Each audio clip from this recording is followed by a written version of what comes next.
चलिए, आज बात करते हैं कंप्यूटर की दुनिया के एक छुपे हुए हीरो की। एक ऐसे सॉफ्टवेयर की जो हमारे कंप्यूटर की जान है पर अक्सर हमारी नज़रों से ओझल रहता है। जी हाँ, हम बात कर रहे हैं ऑपरेटिंग सिस्टम की। ये वो अदृश्य मैनेजर है जो पर्दे के पीछे से सब कुछ संभालता है। तो इस पूरी कहानी को समझने के लिए चलिए एक सवाल से शुरू करते हैं।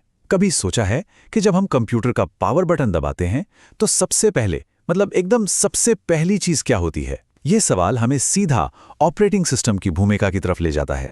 तो यहीं से हमारी कहानी शुरू होती है। इसे हम कह सकते हैं जागृति का पल। वो लम्हा जब हमारा ये अदृश्य मैनेजर नींद से जागता है और काम पर लगता है। और ये जो जागने की पूरी प्रक्रिया है ना, इसे कहते हैं बूटिंग। सुनने में लगता है कि पता नहीं कितना टाइम लगता होगा, पर यह सब कुछ ही सेकंड्स का खेल है। इन्हीं कुछ पलों में ऑपरेटिंग सिस्टम जो डिस्क में होता है उठकर कंप्यूटर की मेन मेमोरी यानी रैम में आ जाता है और बस पूरे सिस्टम की कमान संभालने के लिए तैयार। और यही बात इसे सबसे सबसे खास बनाती है। ऑपरेटिंग सिस्टम ही वो सबसे पहला सॉफ्टवेयर है जो कंप्यूटर पर जागता है। एक बार ये शुरू हो गया तभी बाकी सारे प्रोग्राम्स, चाहे वो अपना वेब ब्राउज़र हो या कोई गेम, सब अपनी अपनी जगह ले पाते हैं। असल में ये पूरे सिस्टम का बॉस है। तो अब आते हैं इसके सबसे जरूरी काम पर।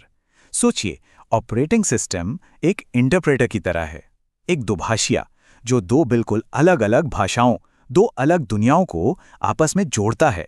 देखिए, हम और कंप्यूटर एक ही जबान में बात नहीं कर सकते। हम तो अपनी भाषा में निर्देश देते हैं, जैसे ये फाइल खोलो, लेकिन कंप्यूटर उसे ये सब समझ नहीं आता। वो सिर्फ 0 और 1 की भाषा जानता है, जिसे बाइनरी कोड कहते हैं। तो जाहिर है यहां कम्युनिकेशन का एक बहुत बड़ा गैप है। और इसी गैप को भरता है ऑपरेटिंग सिस्टम। ये एक पुल की तरह काम करता है, एक दुभाषी की तरह। ये हमारे दिए गए कमांड्स को बाइनरी में बदलता है ताकि मशीन यानी हार्डवेयर उसे समझ सके। और फिर हार्डवेयर जो भी नतीजा देता है उसे वापस हमारी भाषा में बदलकर स्क्रीन पर दिखाता है ताकि हम उसे समझ सकें। लेकिन रुकिए, ये मैनेजर सिर्फ एक इंटरप्रेटर ही नहीं है। अरे ये तो पर्दे के पीछे चुपचाप लगातार न जाने कितने जरूरी काम संभालता है। चलिए जरा देखते हैं कि इसके रोज के काम क्या क्या हैं। तो देखिए, ऑपरेटिंग सिस्टम की कई मुख्य जिम्मेदारियां हैं, जैसे process management, memory management, security, disc management और कमांड इंटरप्रिटेशन। चलिए एक एक करके इन सब को थोड़ा करीब से समझते हैं। पहला है प्रोसेस मैनेजमेंट। जरा सोचिए, एक ही टाइम पर गाने भी सुन रहे हैं, बैकग्राउंड में कुछ डाउनलोड भी हो रहा है और साथ में एक डॉक्यूमेंट पर काम भी चल रहा है।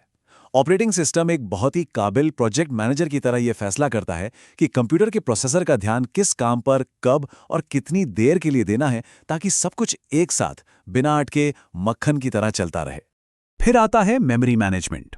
अब देखिए, कंप्यूटर की जो रैम होती है वो एक लिमिटेड वर्कस्पेस जैसी है। तो जब भी कोई नया प्रोग्राम खुलता है, ऑपरेटिंग सिस्टम उसे काम करने के लिए उतनी जगह, उतनी मेमोरी दे देता है जितनी उसे जरूरत है।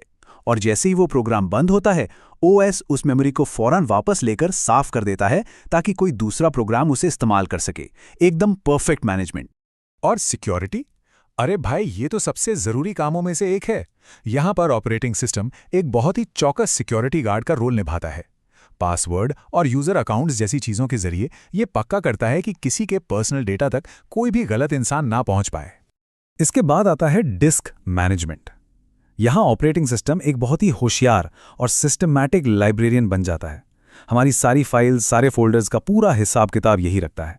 इसे सब पता होता है कि कौन सी फाइल हार्ड ड्राइव में किस कोने में रखी है, उसे झट से कैसे ढूंढना है और नई फाइलों को रखने के लिए जगह कहां बनानी है। और आखिर में कमांड इंटरप्रिटेशन। ये काम सीधे सीधे इसकी दुभाषिया वाली भूमिका से ही जुड़ा हुआ है। ये हमारे दिए गए कमांड्स को हार्डवेयर की भाषा में बदल देता है। और हाँ, एक और ज़रूरी बात, अगर कोई ऐसा कमांड दे दिया जाए जो गलत हो या जिसे कंप्यूटर समझ ना पाए, तो ये हमें फौरन एरर मैसेज देकर बता भी देता है। मतलब गलती होने से भी बचाता है। तो अब हम ये तो समझ गए कि ये मैनेजर कितने सारे और कितने ज़रूरी काम करता है। लेकिन कहानी में यहाँ एक छोटा सा पर बड़ा दिलचस्प मोड़ है। और वो मोड़ ये है कि हर मैनेजर यानी हर ऑपरेटिंग सिस्टम एक ही तरह से काम नहीं करता। सबके काम करने का तरीका और उनकी खासियतें अलग अलग होती हैं।